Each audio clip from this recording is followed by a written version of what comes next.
Well, hello, that's me again. Today is June 8th, 2025. It is Sunday. So I decided to kind of, spoil a little bit the rest of your weekend for you guys. And what you see in the beginning is what everybody discusses in the last 72 hours is alleged response of Russia to essentially acts of terrorism which perpetrated by Ukraine and its curators, which of course FSB and even Mr. Putin himself went on record and stated those who support terrorism. Again, make no mistake, I'm not only talking about the attacks on the, well, what you would say legitimate military targets. Of course, when you deal with something which is the part of the nuclear triad, you would have to expect, to receive a bunch of the, paybacks, so to speak. No, we're still continuing to talk about terrorism, about Russian civilians. And, for example, latest data, after we know that, well, more and more information begins to pour in. For example, Ruskaya Porечная village of Ruskaya Porечная was fully, completely executed, all civilians of them, by essentially NATO forces. This is what NATO is. And now, obviously, when Russians begin to kind of, react to all those things, including the derailment of the passenger trains with hundreds of casualties, what do you expect? And again, Kiev regime has been branded a terrorist regime. By implication, London, for example, which FSB came out and stated, which supports and actually plans those things, and from their blessing, all those things are happening, as Mr. Putin stated, accomplice. United States, yes, it was accomplice. Now there's a little bit different rift between the United States and actually the and London regarding their participation on in this whole situation. But again, I am on record. I will repeat it again and again and again, and you can scream at me, shake your, fists at me at the screen for those people who don't like me. And there are many. I have many enemies, believe me, including from some shysters who, lurk in the backgrounds of all kinds of the discussion boards and forums, be it in my videos or blogs, too, including people who do not like what I tell them about them, and they don't have enough guts to come out and have a discussion because they are not professionals. And so what we can say now, so we have these statements essentially from Reuters, no less. So, well, and as you can understand, I could have placed here and uploaded a lot of dramatic footage from Russians dealing with Ukraine today. But the point is that now Reuters, yesterday actually, US believes that Russia's response to Ukraine drone attack not over yet. Expects multi-pronged strike. Okay, sure, yeah, well, it doesn't take anybody with any kind of the high-level credentials from Harvard, for example, from some, national security studies to understand that it's just the start. Russians begin to migrate more towards the counter-terrorist operation from the special military operation. But guess what? What we have in terms of this Reuters speaking about, they talk in traditional platitudes, which is normal for any kind of the so-called policymakers and Western media, is, look at this, Putin's retaliation for Ukraine drone strike has yet to fully unfold. First, it's not about drone strikes. Again, I want to say these guys shift focus away from the atrocity which has been committed and terrorist acts against Russian civilians. But then again, I mean, as I stated many times, I will repeat it many times, normal people do not work in Western media. They are leeches, they are subhumans in many respects. The people have no integrity, honor, or anything else. They are war criminals. Most of them anyway are. And so they talk about the strikes expected to include missiles, drones. US officials say, yeah, sure, obviously, what else? Well, we can certainly talk about the death rays, or I don't know, liquid vacuum, or what, warp engine, exhaust, which will be used. But again, what? How about artillery? But what do I know? So Moscow retaliation expected to be asymmetrical, officials say. At this stage, have to doubt actually professional qualities of any U.S. officials, including from the U.S. military, who would say that asymmetrical, and they use those big words without even understanding the meaning of them, which is totally normal for the essentially completely corrupted system of the higher education in the NATO in Western countries, where they prepare a bunch of the nincompoops with the credentials who will know the, well, pardon me, what crap from you know what. So, and the timing of the full Russian response was unclear, with one source saying and one he said, she said. So you have the bunch of those prostitutes and those so-called unnamed officials running around. However, here's one of the guys, one of many, who is the not the guy who actually in the photo. It's some commercial, has nothing to do with him, so don't think that that's him. So Michael Koffman, a Russia expert at Carnegie Endowment for International Peace, said he expected Moscow might seek to punish Ukraine Domestic Security Agency, the SBU. Michael Koffman is not a Russia expert. He is the Jewish guy from Kiev, who, with his, axe to grind, and he is definitely provided for many years, with the exception of a couple of articles which made sense, but primarily garbage, basically a cornucopia of the BS, which was used as some kind of influence of the so-called strategists. As I already stated, United States doesn't do strategy, they don't know what it is. So, and he is the type of people who are actually in the foundation of this catastrophe, military catastrophe, which happened to United States and NATO in general. So Koffman, who wouldn't understand the first thing about practically anything, still Koffman suggested Russia's options for retaliation may be limited, as it is already throwing a lot of its military might at Ukraine. In general, Russia's ability to substantially escalate strikes from what they are already doing and attempting to do over the past months is quite constrained, he said. As I already stated, the guy is moron, and he won't even dare to, debate me, but look at his background. Oh my gosh, he's Bandera sympathizer, obviously, and they call for some reason the American military analyst. He has no expertise in military whatsoever, and he played a role in preparing or educating Mr. Goltz when he worked in the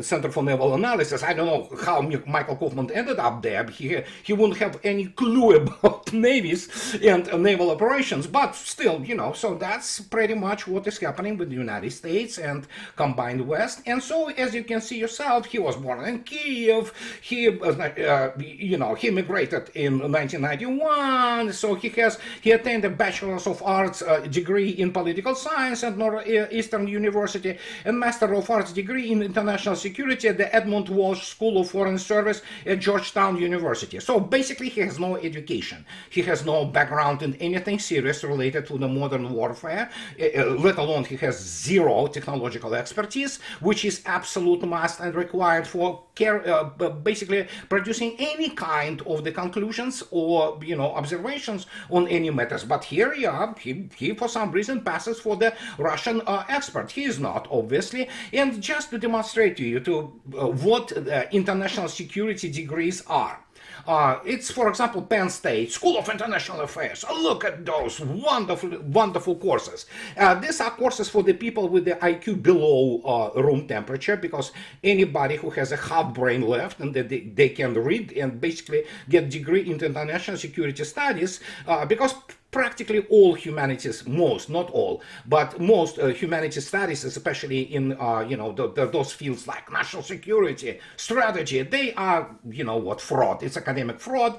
And as you can see yourself, look at this. Credits. Strategy, conflict, peace, whatever that is. Domestic influences on foreign policy. Look at this, War and Peace. I hope they read Leo Tolstoy's famed novel there for War and Peace, but obviously they don't. And many of those people won't even be able to finish it, because not only because it's large, it requires a lot of historical knowledge and cultural attachments, but they simply have no culture to even understand it. So whatever is in U.S. national security, 3 credits, we know that U.S. national security is nothing nothing more than expeditionary warfare around the world, and it's called imperialism. So in grand strategies or established and rising powers, none of them, including most of those professors from Penn State or U.S. military academies, would know what strategy is and how it operates. Most of them, they basically are down to constantly quoting Sun Tzu, Clausewitz, and all kinds of those things. Maybe they will go and,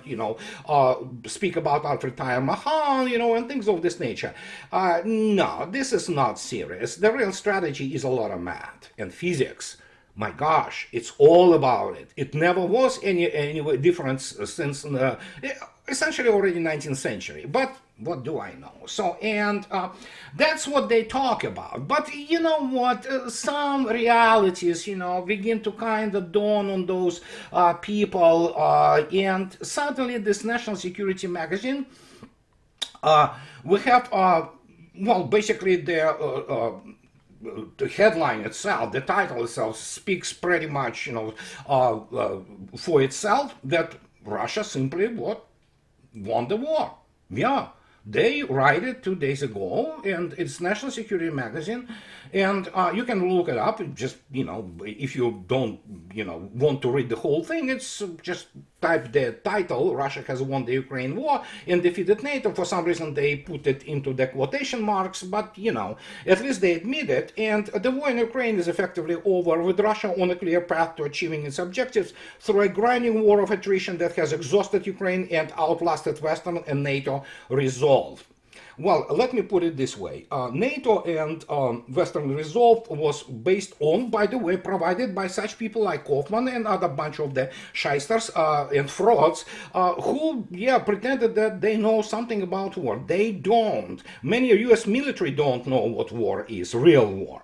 And so there was no resolve. There was a complete delusion. But when they talk about Russia has won the Ukraine war and defeated NATO, I wrote about it already in my latest book, which came out in 2024, and it speaks about it with the title America's Final War. And it was clear that the war was lost after this so-called counteroffensive.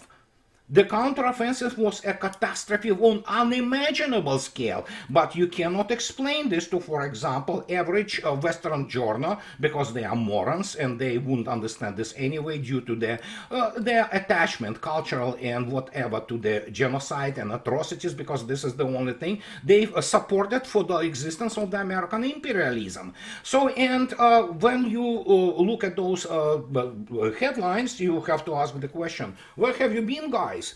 And the war was over in 2023, effectively. That was it.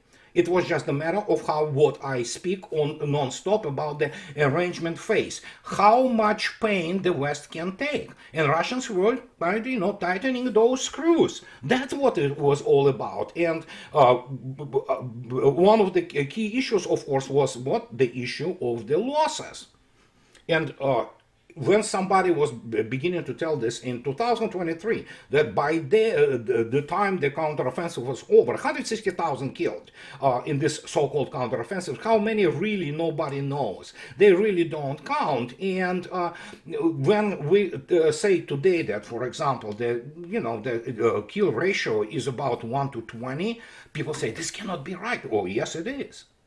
The fact is that it was already, you had at some separate sectors of the front already in 2024, those kill ratios appearing there. That is why you, but again, the math is not a strong point of the humanities degree, dumbed down, policymakers and all those people, who run this whole thing into the ground. You cannot explain to them that, we're looking at about 1.5 million now killed on Ukrainian side. We have secondary effects of this. First, we don't know how many are being killed actually in the rear. And for those people who are wondering about all those, rather dramatic footage of Russians retaliating, if you wish, it's just the warm up. It's just the warm up. And the point is that nobody counts those who die there. And if we take a look now it after we established the fact that even some people in Anglosphere say, yeah, it's over, just effectively over.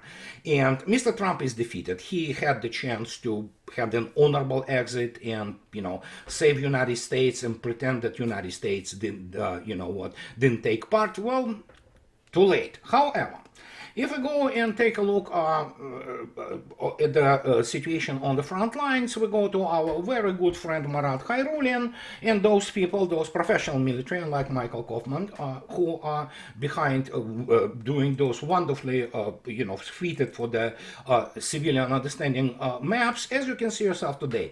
Konstantinovka is, again, it's alive and kicking. It's just slaughter there, as you can see yourself. And those arrows, big arrows, small arrows, they are everywhere. Russians attacking across the whole front. And so we can go now to Sumy. It's... they are panicking even in the Ukrainian media that it's over. Sumy is... Well, it's just a matter of fact how Russians want to take Sumy. They may just basically surround it, block it, and then see what's going to happen, or they may decide to go in. But it doesn't matter how they try to really, especially if you look attentively at the right upper corner with the more detailed and more properly topographic map of the situation. So as you can see yourself, it is offensives everywhere. And these are more on the operational level things, but here we have a strategic thing, and this is what is very critical. This is what the Western public and Western media has to have to get used to. And so here we have the report from today. And this is from the Russian Ministry of Defense, that the group center, not center group, group center, it's machine translation, has reached the western border of the Donbas People's Republic and continues to develop an offensive on the territory of the Dnipropetrovsk region, the Ministry of Defense reported. Units of the 19th Tank Division of the center group of forces have reached the western border of Donetsk People's Republic and continue to develop an offensive on the territory of Dnipropetrovsk region. So it's it's Dnipropetrovsk, Zaporozhye is also active, but Russians have to reach the administrative borders there. And that's the response. I mean, you see, that's the problem. The culture which is built has been completely degenerated in the last decade. It was always on the show, and some, make no mistake, for example, American and Western, but primarily American Hollywood shows were great, movies and things like that, until of course they totally degenerated and hit this, superpowers, superheroes baloney, and they need the instant thing, with like all those explosions. Well, yeah, Russians provide many explosions if you want to, as I already stated. Take a look at all kinds of things happening there, including usage of Russia's new hypersonic weapons, which nobody sees, they cannot track it. So yeah, hello to Mr. Golden Dome. So they know that they can track, they can only detect the launch, and then they suddenly lose it, and then the thing appears out of nowhere. So who knows? So, and the question is that it doesn't matter what kind of pictures are provided, but the grim reality is to understand who Kiev regime is, which is a terrorist regime, and who those people who curate him, which are terrorists by implication. Here it is. We talk about now the 6,000 bodies, which, guess what? Ukraine simply refused to accept. Why Ukraine refused to accept? And Russians actually allowed the foreign correspondent, foreign journalist corps, from Arabs to Italians to Germans to what have you, be there and report on that. They just don't want to take those 6,000. Russians already took those 53 KIAs, which Ukraine transferred to them, by the way, which also gives you some, horrendous idea about what the kill ratio. But those 6,000, they refuse to take them. Why? Simple explanation: because they don't have money to pay the compensation for their relatives. Hence your so-called low numbers provided by the GUR and Western media, who are complicit with terrorism and atrocities, about Ukrainian losses. But the reality is, of course, that they simply don't have money. And that is why Russians have now those 6,000 bodies on their side of the border. And what they do now, Russians do, they started to do the proper thing. They started to actually print out the names of those KIAs. At least their Ukrainian relatives will know what happened to their MIA. And you know what? Do you know the number of the MIA missing in action in Ukraine as of latest, even confirmed by none other than Western sources, BBC, all kinds of things like that? Well, I can tell you, 400,000. This is 400,000 which are essentially do not exist, and Ukrainian so-called terrorist regime, it doesn't have money to pay them. And then, so when you look at this whole picture across the board, across the whole spectrum, so to speak, of the activities, you begin to understand what is happening in terms of the what Europeans decided to support, essentially what, Ukraine or whatever it will be left of it. And when people talk about resolve or something of this nature, NATO doesn't have resolve. It never had. It is the organization which was supposed to be defensive against the hypothetical invasion of the Soviet Union and the Warsaw Pact, which, by the way, was created after NATO was created. But you know what? Since then, it started basically, essentially, as many correctly state, North Atlantic Terrorist Organization, which it is. And they do not understand the war. They don't understand what is happening around them, and that is why they behave so irrationally up to the point that oh my God, I'm not going to go there. You probably already heard. Steve Bannon, former Trump advisor, told Washington Post how Mr. Bessonnet and Elon Musk fought each other in the White House. They had scuffle. They had their fight. It's really becoming absolutely incredible. But here we have the other thing which have to be pointed out, and which is extremely critical. When you have even Bloomberg, and it was 2 days ago, the G7 just isn't what it used to be. 50 years after the first gathering of leading industrial nations, the Group of Seven is seeing its political and economic ambitions languish.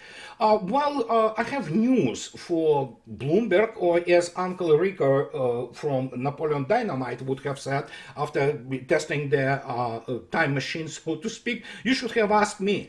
And so when leaders of G7 countries gather in the forests of the Canadian Rockies next week, it will have been less than a month since Donald Trump confirmed his attendance.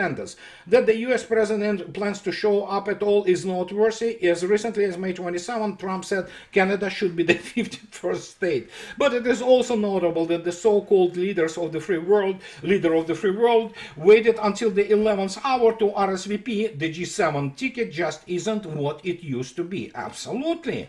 And so you can throw out from this G7 thing, such minuscule economies as United Kingdom or Italy. They are simply not great industrial powers anymore. France is pretty much, well, it's gonna be hitting there for now what they maintain, which is the consortium, primarily production of their Airbus and obviously some automobiles. But other than that, European economies are not what they used to present to you.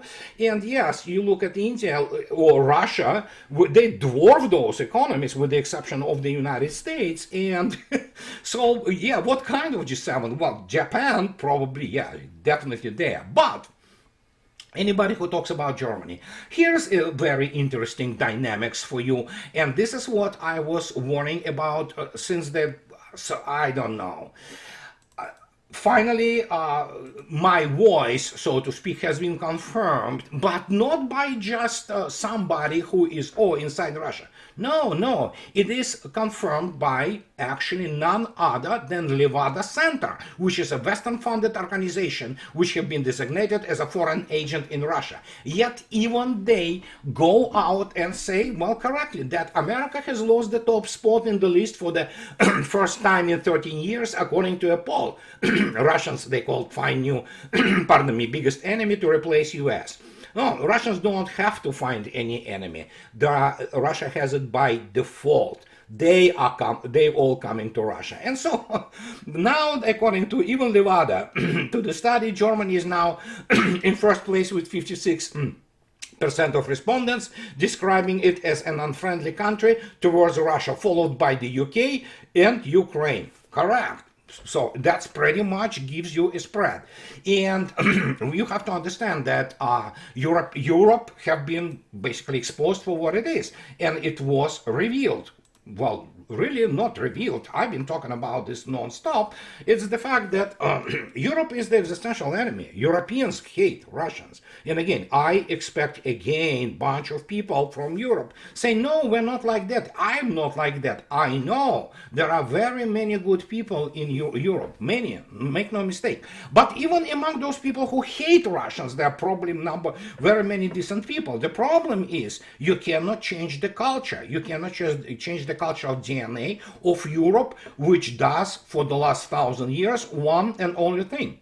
It goes to Russia to conquer it and to kill as many Russians as possible. Now, when you talk about Germans, again, are there good people in Germany? Absolutely. There are very many decent German people, you know, and especially those who go to Russia and take the green card and settle there and become Russian citizens because they cannot live in their own country anymore, which turned into the circus. It is going to become a pauper state. It's going to be deindustrialized completely. That was the plan from the get-go. But majority of Germans, I don't know about the majority of Germans, 60, 65%, maybe 80%, they hate Russians. The reason they hate Russians because they never recovered from the trauma of the World War II. And they never had the realization of, or sublimation, if you wish. Well, there is sublimation, they just couldn't recover. And that's just what it is. Plus, you have the brainwashing from not only their own domestic sources, you have those British and American guys who rewrite history. They rewrote the history of the World War II. And yeah, Russians raped, you know what, 150 million German women. It's a very famous story. So that's what they are. That's what Europe is. And you cannot change it. That's the reality which they cannot actually accept because history is weighing here with a huge, huge burden, so to speak, on Europeans who have been known for genocide. And if you look at Germans, look at their activities in Namibia, for example, they just went there in a few years, they executed 80,000 Namibians. Big, not big. They built some wonderful cities there. Well, towns rather. Windhoek, though, it's a beautiful city. But yeah, that's what they do. That's what they were doing all the time. And in this case, Russians are just, you know what, just those other, you know, aliens which are worthy of annihilation.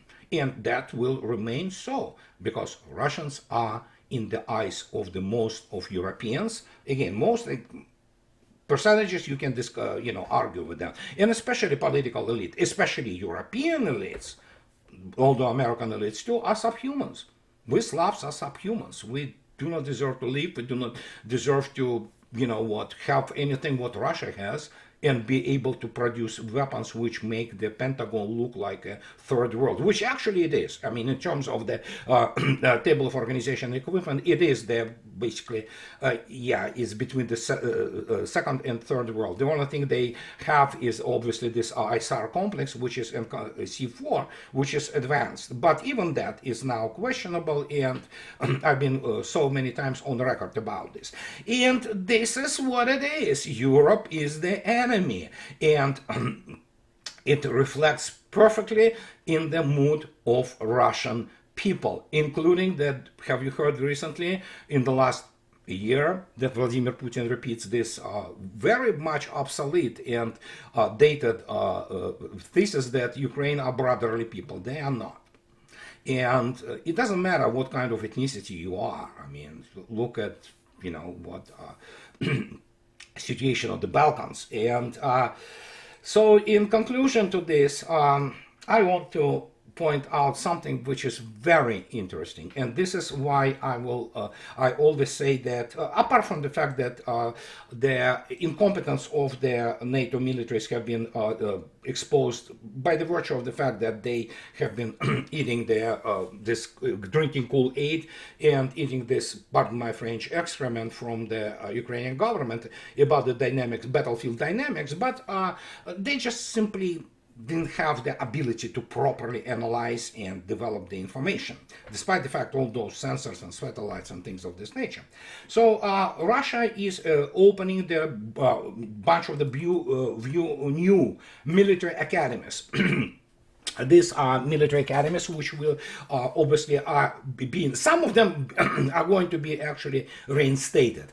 And if you take a look attentively at this list, I know it's in Russian, but I'll give you this explanation in terms of the proposition for the creation of the higher military, well, academies.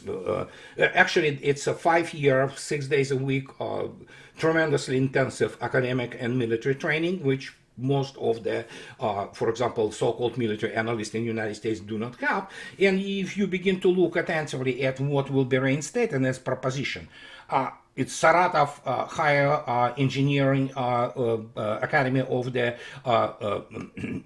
Radiation, Chemical and Biological Defense, Engineering Academy in the Nizhny Novgorod, Novocherkassk Academy of the Command Academy, which is a Combined Arms Academy, Chelyabinsk Hard Tank Command Academy, and so all of it, including the Ulyanovsk Academy of the combat, pilots and things like that. But look at this, there's a lot of input on the air defense and space air defense, and what is most importantly, there is now the in Moscow, Moscow Oblast, they will be opening the higher, the military academy of the troops of the, which are now the separate, not service, but the force of the unmanned systems. They're not only aerial, but also the surface, water, ground, what have you. So,